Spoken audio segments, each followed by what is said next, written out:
Hello, everybody. Welcome back to the Cosmic Weather Report. We're going to be exploring the cosmic weather for October. My name is Kyle Buller, one of the co-founders here at Psychedelics Today, and as always, joined by Renn Butler. And today we have our guest, Art Granoff. Art, do you want to give a little introduction to the listeners and viewers of who you are? Sure. Okay, first, thanks for having me on the show here. An honor. I'm an archetypal astrologer living in Guerneville, CA, where I do birth chart and transit readings, mostly on Zoom from my site, Reference Astrology. And also I have 50 years of psychedelic experience, first taking LSD in 1968 and on and off till now.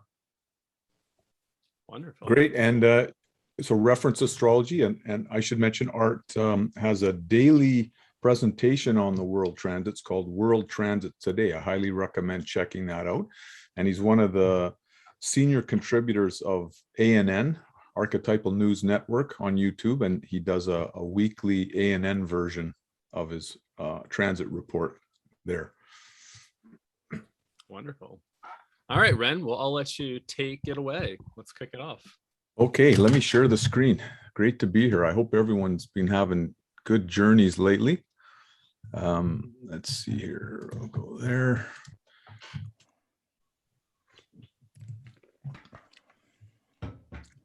Great. So last Thursday and Friday, we were just talking about that. The transits were so sweet. The feminine archetypes, Moon Uranus conjunction, opposition Venus in square with Jupiter, exciting and abundant feminine energy. So I'm curious if anyone had any journeys last Thursday or Friday, and if you did, go to the Psychedelics Today YouTube page and write in your comments if you feel comfortable, because it was just such a special time. And we have some similar things happening on this coming Saturday, October 2nd. You can see that there is a very lush and full moon opposition Jupiter. It's in a T-square with Venus, 90 degrees from Jupiter to Venus, 90 from Moon to Venus, and Uranus is forming a grand square with those other three archetypes. So this is what's called a grand square or grand cross. It sounds a little scary and intimidating, but it's really the quality of the archetypes involved that determines the nature of these grand squares and the kind of challenges of them. And this is one of the sweetest ones you could possibly imagine. Incredible feminine abundance is something that you could be experiencing on Saturday and actually all week, like the first 3 or 4 days of October. The Venus, Jupiter, Uranus will be happening. These energies are very exciting, liberating, and unexpected. That's the Uranian quality, the Uranus, the trickster archetype. It's a part of the universe that likes to save us and redeem us, liberate us in a kind of unexpected way. And it adds that element of fun and exciting grace. These energies are very lush and full. We can, with this Moon, Jupiter, and Venus, Jupiter, get in touch with the milk of human kindness.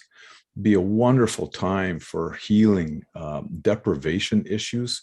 So if you are in a session or you're sitting for someone in a session this coming weekend, can be a very, very sweet time for supportive physical contact. That was a very fundamental part of Stan's approach and in holotropic breathwork. And as we've said, but needs to be reset every time. This, of course, needs to be done with peer supervision. It's not ideal. It's not recommended that a male sits alone for a female client, but there obviously are exceptions. There are many responsible male practitioners out there. But for high dosages, it's better to have a male-female dyad sitting team. But supportive physical contact in a non-sexual way can be just such a magical part of this process. Remember boundaries. the Uranus rebel archetype can create a feeling like, we're going beyond all boundaries and all the old rules and protocols don't apply anymore, but they do. It's just we're in a temporary kind of blip of exciting, emancipatory, feminine, loving, friendly energies, but still remember the professional protocols. Can be a time of emotional, relational, romantic rebirth, and also aesthetic breakthroughs. You can be struck by the beauty of, maybe you're around fruit trees or harvest vegetables or something like that. It will strike you as incredibly beautiful, and also brilliant responses to music. It can just feel like the mother goddess is singing. There's also it's happening now and will be happening through the beginning of October, Venus trine Neptune. This enhances our access to mystical and spiritual beauty, feelings of devotion to our loved ones, and also the cosmic creative principle. There's a Sun-Mars conjunction here in the sky, trine Saturn, which will be happening the end of September and through the beginning of October. This is some pretty strong yang energies, but focused and channeled and tempered by Saturn. You can stay with your emerging process. Mars Saturn gives endurance, the capability to persevere. It could be beneficial to have focused body work at the end of sessions. If you have unresolved tension that wasn't there before, physical tension, get your sitters to put their hand or their elbow on that spot. Take 3 deep breaths, fill up their lungs, and then press down on that spot. They press down and you press up against their hand, and then make any sounds or movements that want to happen, like yell, grimace, scream, kick, and that just keep doing that until the tension goes away. The Sun-Mars trine Saturn can be very beneficial. And then finally, all month long, we have this very powerful Jupiter square Uranus, and also Saturn square Uranus. Now, the Jupiter square Uranus enhances our access to quantum leaps. We can have experiences that we've never had before. You might have your first perinatal experience. You could have your first past life experience, first consciousness of a specific animal or plant or inorganic material, first archetype. These are very exciting and emancipatory energies. Now, the Saturn square Uranus part of it reminds us of good practices, of proper set and setting, that we need to be careful. We need to set up a supportive environment before we go into sessions to maximize the benefits and minimize the risks. Art? Well, that's a mouthful, Renn. Well, I'd say for the first part, talking about Venus and the moon and Jupiter and Neptune, that would be soft emotional energy, soft side of ourselves. Neptune and Venus together, really sweet, the divine lover. You can just melt down, kind of a break from the hard aspects. Now, I want to say too that when you're in the psychedelic state, these energies are abundant everywhere, and it depends kind of where they hit you, because you have different things going on at the same time, where you have soft, nice transits with Venus and the moon, say, and Neptune, and then you have a Saturn and Mars transit, which can knock you out, which is like a war and deep force. So they're two at the same time. So that's why when they come up, it's important to just try to breathe and stay with it, as opposed to letting them take you off on their own. That's what I would say about that. It's important to just stay with whatever's coming up, to stay lying down if that's the therapeutic protocol. to give energies a voice, express whatever's coming up, become it. Whatever's coming up, move toward it and become it. And, let your hands and your feet and your voice express the energies that are surfacing. Okay, let us look at the next Saturday. 9th. Yeah, there's Saturday the 9th. Okay, the first thing that stands out, look at this super close alignment of Sun, Mercury, and Mars. Yeah. These are very yang energies, and Mercury by itself is not yang, but you'll think about it, you'll notice it, you'll hear it, with Mercury involved here. And so very yang energies. Mercury Mars has quite a noticeable quality of increasing the volume of people's expression, reaction, or catharsis. It would be ideal to be in a soundproof space during transits like this. Stan found that full expression is the fastest way to release the emerging material, and there's no point in trying to be quiet or to do it in a quieter way. These energies are not ideal for a group session. This sort of wholesale kind of approach where, it's like lowest common denominator of support. It would be better if everyone could make full sound. And we've talked about that before, I think, haven't we, Kyle? There's no reason why, there's no reason why in medicine ceremonies people could not make full sound. That doesn't actually ruin someone else's experience. It only annoys you if anger is starting to surface in you already, and that can help it to come up. In the holotropic breathwork session, someone could be screaming right next to you, but if you're in BPM 1, you're going to be in a blissful state. And I think that there's room for improvement there in the attitude toward making sound. It is really important therapeutic channel.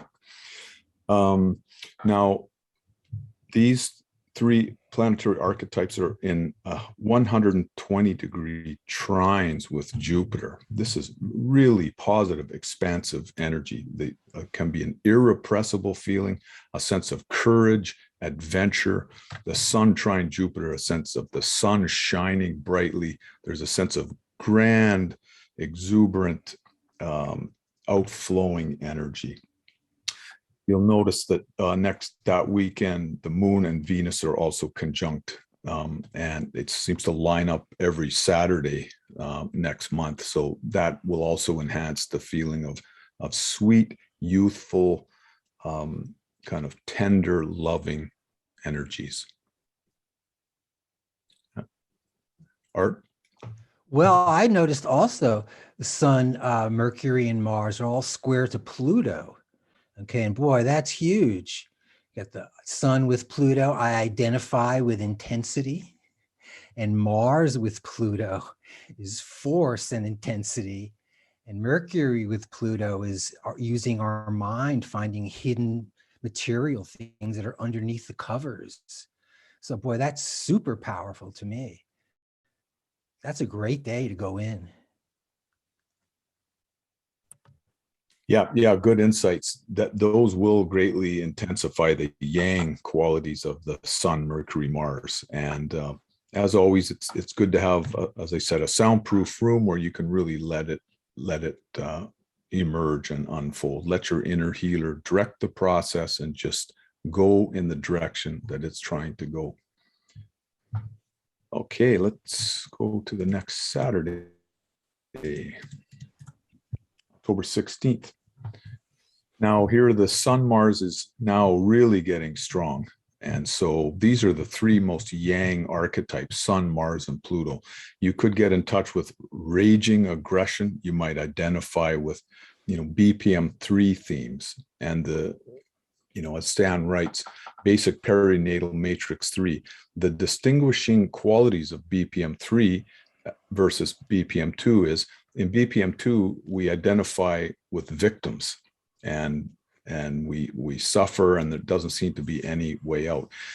In BPM3 experiences, reflecting the cervix now being open, there's a sense that the situation is not hopeless. There's light at the end of the tunnel, and we can identify not only with victims, but also with perpetrating forces in the universe. We identify with both.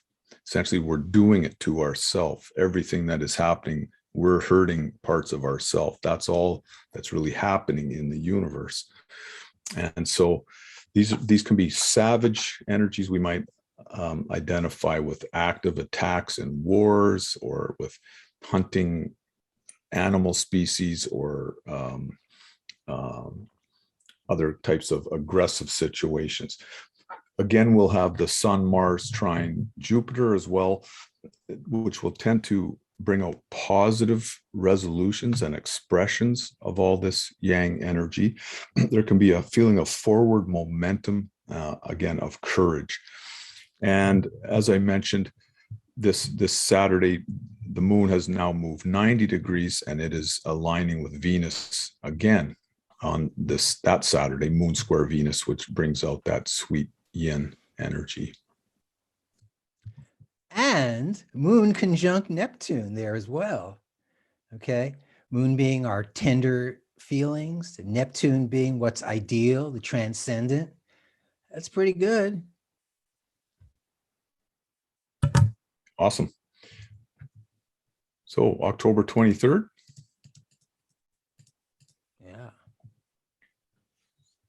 So we still have the Sun, Mars trine Jupiter. It really helps to create a feeling of optimism and adventure going into sessions. Like, you can't wait to get there and to start the process. Venus will now, and a little bit earlier than this, actually, from about the I don't know, like maybe the 18th on or so, Venus will be in square with Neptune. That again brings up devotional feelings, a sense of love, of spiritual beauty, of melted type of ecstasy, or oceanic ecstasy, with in response to beautiful music. Yearning for the divine beloved.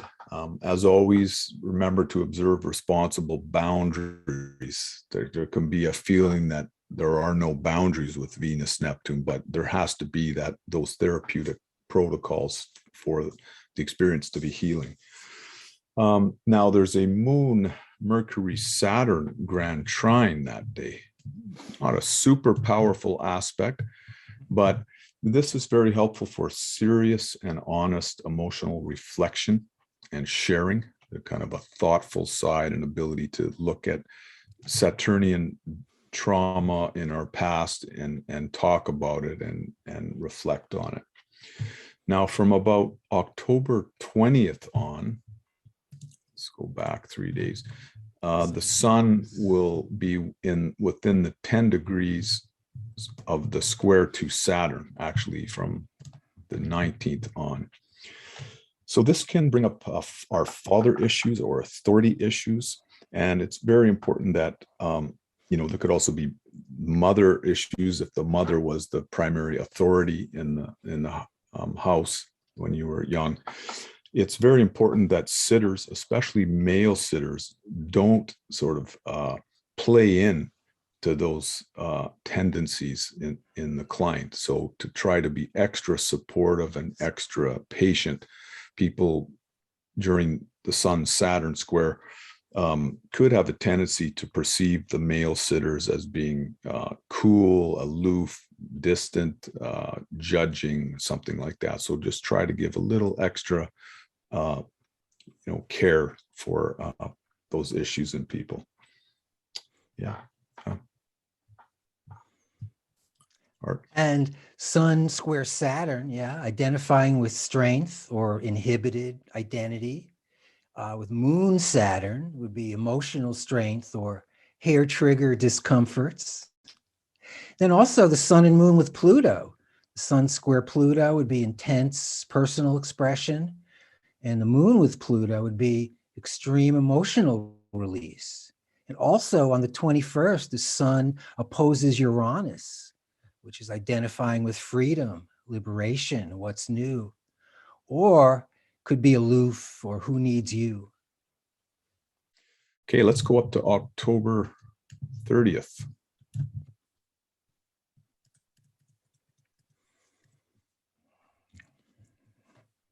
Okay, so actually from about the 26th on, the Sun, Mars, both Sun and Mars will be now in square with Saturn. Mars gets into the 90-degree orb range of the square to Saturn. So these energies now become a little bit more challenging, a little bit harsher. It's Sun, Mars square Saturn, Pluto, actually.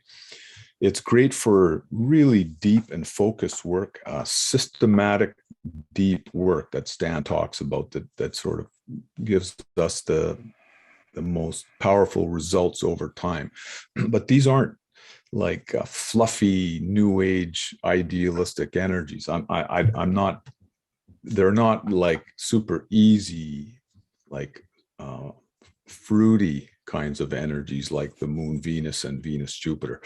This is more like the harsh sort of slaughterhouse side of the universe in a way. You know, we face our mortality, we face the fact that you know, bad things do happen in incarnation, and we have to process some of our memories and the memories of our family line, our racial line, our species, and so on. It's important to protect journeyers from hard surfaces. So like if they're like hitting their fists, which is a really good way to express these energies, by the way, like when you're lying down, hitting the mat on both sides of you or stomping your feet while you're lying down. If the person's hands are moving close to a hard surface, including the floor, then you've got to get a pillow in there fast so they don't hurt themselves. People might also have a tendency with this hyper activated Mars square Saturn to strain themselves. So people should not be doing handstands during their sessions, maybe at the end, but during the, I mean, headstands, maybe at the end, but not during the dynamic part of sessions. It's just a way of kind of going into the usual routine and kind of taking control over the emerging experience. It's better to stay on one's back and let the mother give birth to you. And even if it feels uncomfortable, Mars Saturn can help us to feel experiences of choking, especially perinatal memories of suffocation and like coughing. Very beneficial to have focused body work with these energies. Now, from the 27th on, the sun will begin to form an opposition with Uranus, or actually Art got it right. It's earlier than this, but it gets especially strong around the 26th. You know, these things can have like up to a 15-degree orb, but it gets especially concentrated from the 26th on. And the influence of Uranus is very different than the Sun square Saturn. So we're going to get in touch with our authority issues and father issues and, you know, mother authority issues and a sense of constriction. But then Sun Uranus is this sudden breaking out energy and will tend to help us to resolve those other energies and come to a good resolution. With both Sun and Mars opposition Uranus starting from about around the 28th. This is very rebellious, and Sun Mars opposition Uranus can be feelings of defiance. We can get in touch with the inner outlaw archetype, and this is part of the BPM4 vector toward breakthrough, toward freedom. But as always, it's important to aim our rebellious energies at breaking through our own repression in sessions rather than at other people. Like, don't think you should run outside and, break out of the therapeutic protocols. That's just foolish, and it won't have the desired effect. It's better to stay lying down, feel the inner tyrant, and then the inner rebel will win over that tyrant if you just stay with it. And then finally, that day, Saturday the 30th, the moon will be in opposition with Jupiter, which is very lush, rich, and full and abundant. And the moon will be in trine with Venus, which enhances feelings of gentleness, sweetness, kindness, and tenderness. Yeah. Well, I would say with the Sun and Mars and Uranus and Saturn and Pluto all together, I would call this day the Big Bang. I would get ready and get my medicine together and do a couple of calisthenics, some push-ups maybe, have some breakfast, and get ready for a whopper with the Sun and Mars, the Sun being our identity and Mars being our will, our determination. With Saturn, okay, it's explosive stuff. Got Mars trying to go forward and Saturn stopping, sparks, grinding noises, smoke. Okay, that's one side. And then Uranus can liberate the whole thing and feel as though you were just born. You just went through fucking hell and you made it and you're feeling better. So that's what I would say on that. Yeah. Well said. There can be a lot of issues this month around freedom versus constriction, Saturn square Uranus. And we're facing a lot of this in the culture wars right now, this polarization between, mainstream and rebellion and different conspiracy theories and so on.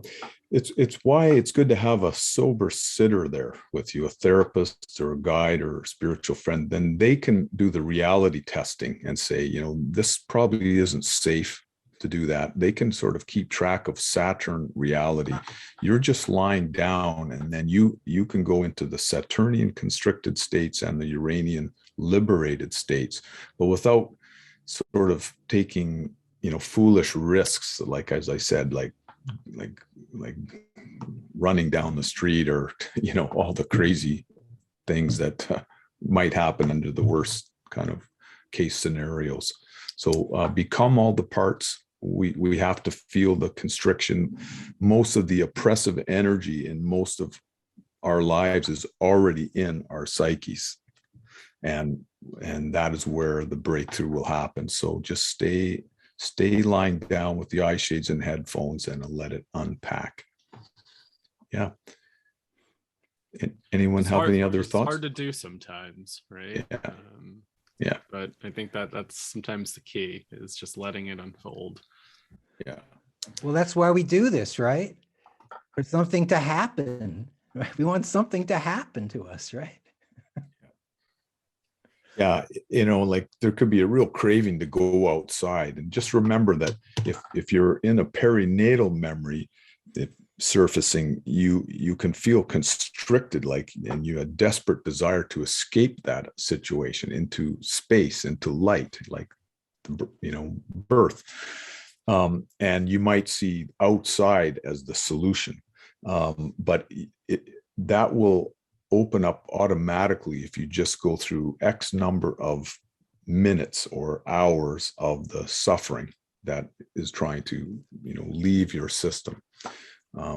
And so, the protocols with psilocybin sessions, it might be, say, 3 hours minimum of lying down with eye shades and headphones, or and with LSD, maybe something like 5 hour minimum. It's better to follow that protocol. And then after that, if you're in a resolved place, then you can go outside and, sit on the porch or whatever, if that's available. And you'll be glad you did. Yeah. So. Yeah, it makes me wonder too, like when we don't sit with some of that stuff, how some of that like unresolved material maybe continues to spin in our psyches when we don't sit with it. Whenever I think about working with like BPM2 energy or like that Saturn energy, is to like, yeah, sometimes it feels like it's never going to end, or you're just kind of, yeah, it's being so constricted, but to really sit with it, and to be with that for a bit, which is, yeah, always challenging. But Well, you know what helps with that when we're not high on psychedelics is a daily practice of some kind, meditation or some practice that allows you to reside in those states regularly every day, so that when you get enlivened with medicine, it's okay. You can handle it a little bit. Yeah, and it can be especially difficult. Let's say you're approaching the third hour in a psilocybin session or the fifth hour in an LSD session, and people can, it's like it's hard work. You want to be done, but you're not quite done. And it's just better to just stay lying down and ask for focused body work if you need it, or some reassuring physical contact, and just do the work of surrendering. And then you'll feel so much calmer and more peaceful afterwards. All these beautiful Venus transits that we've been talking about, you can receive Venusian, Aphrodite, goddess of love and beauty, experiences directly through the transpersonal realms, like directly through your psyche, and more likely if you're relatively undamaged, untraumatized in your life. But it's a bit of a waste to do a session alone under those energies. It's just such a nice time to connect with friends, spiritual friends, sitters, and at least afterwards to schedule a potluck feast with some friends, and you can hold hands with them, go for a walk, have a little dance or something like that. Very very abundant energies that we'll be having this much of the month. wonderful. I guess I have a question around watching a video like this before a session, and I wonder what both your take is on, I guess, the preparation phase of knowing some of this information beforehand, or maybe looking at it retrospectively and being like, oh, come back to it, watch it, and see if those themes showed up. And I wonder how you guys like to approach this work, even in some of your own work in holotropic states. Like, do you guys like to look at the transits upcoming and kind of know what could be coming up so you could prep for that? Or do you like to kind of look back at it and maybe see what type of stuff actually emerged? Yeah, I look at the transits. Mars transits are kind of the sort of driving force, in a sense, both Mars and Pluto. So to try to get strong Mars transits is one factor. The logistical arrangements might take precedence over the absolute perfect day astrologically, right? And the most important factor is to have a sitter that you trust, someone that you have a good chemistry with, and also they have some faith and experience in the process. So that's more important than astrology. But yeah, I always look at the transits, and it adds another sort of way to appreciate and understand and integrate and enjoy what's happening. Yeah. Awesome. Thank you for that. All right. Anything else, or are we wrapping up here? If you learn archetypal astrology, or if you watch the transits and learn the planets, all that happens is your life becomes richer, and you become acquainted with very rich ideas and concepts that are not strange, that you can actually experience. And then when the planets form different transits, it's as if it's a chord, or it's as if it's a couple of foods together. You know what it's going to be like, so you can anticipate what's happening, but not really just bank on it. You just want to be open and just let it flow, and it'll come up. What I do also is, at the end of the session, I take my notepad and I just jot down some notes that I remember from what happened to me. And then usually within a day or so, because I'll forget. I try to fill in some more blanks about what happened to me. And then I'll give a couple of I'll give a combination of planets like Mars, Saturn, or whatever to my notes. And then I can remember it that way. That's what I do. Oh, So try that, Kyle. Yeah. So reminder, check out Art's website, reference astrology and his World Transits Today daily podcasts. As anything else that you're offering right now, Art? Just Doing a big readings? smile and thank you. Check out, if you're interested in learning more about archetypal and holotropic astrology, my new class just started last Saturday, and I still have room, so you can check that out. RennButler.com. Sweet. And people can kind of take that at their own pace too, right? Or at least see some of the recordings, say if they missed that first week. Yes. You don't have to come live if you don't want, or all the time. Awesome. Yeah. Well, I'm excited to dig into the videos over there. I'm really pumped for it. Yeah, right on. So enjoy these transits, everybody. Just remember the Sun, Mars in the second half of the month. When are we really digging into that Mars, Saturn? We're sort of around here. The last week of the month, things will get a little more dicey. So, be prepared to work and, to sort of surrender to some of the more intense BPM-3 material. That's what you want. That these are very conducive to that. But if you're looking for just a fluffy sort of sailboat ride on a peaceful sea, these transits are not that. Yeah. So. Well, we can't grow without some of the challenges, right? So it sounds like there's good potential here to do a lot of deep inner work. Very much so. I would definitely look forward to experiencing those archetypes. Yeah. See you inside. Yeah. And I guess we're on October, so also hope everybody has a happy Halloween, right? At the end of the month there. Yeah. I'm sure. Like? Well, we were looking at similar, the 30th already. Things are pretty much the same here. There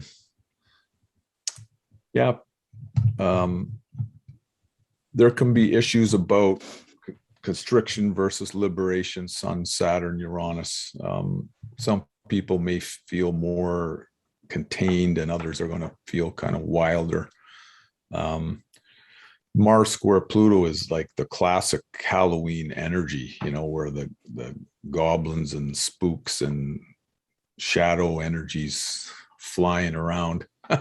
So Samhain, I think, was the term, right, for the Celtic octature holiday, like at that time of the year, and it's supposed to be an easier access to the transpersonal realm. So always a good thing. But you don't want to act out those Mars Pluto energies against other people. You can yell as much as you want and feel hate or anger, aggression in sessions and pound your fists and stuff like that. It's really beneficial. Yeah. Awesome. Well, thank you, Renn and Art. This has been wonderful. Always a pleasure to learn about what's coming up for the month. So always appreciate this, Renn, so much. And for everybody listening, viewing, make sure you like this video and subscribe to this channel here. So we'll be releasing these archetypal astrology weather reports every month. So definitely be sure to check it out. And then also the Archetypal News Network. Go check out that channel as well on YouTube. Oh, yeah. Thank you. Yeah, that's ours. ANN. Thanks, Kyle. Pleasure. Becca Tarnas will be our guest next month, near the end of November. So wonderful. Sweet. All right. Well, take care, everybody. Thanks so Art. much. Okay. Bye.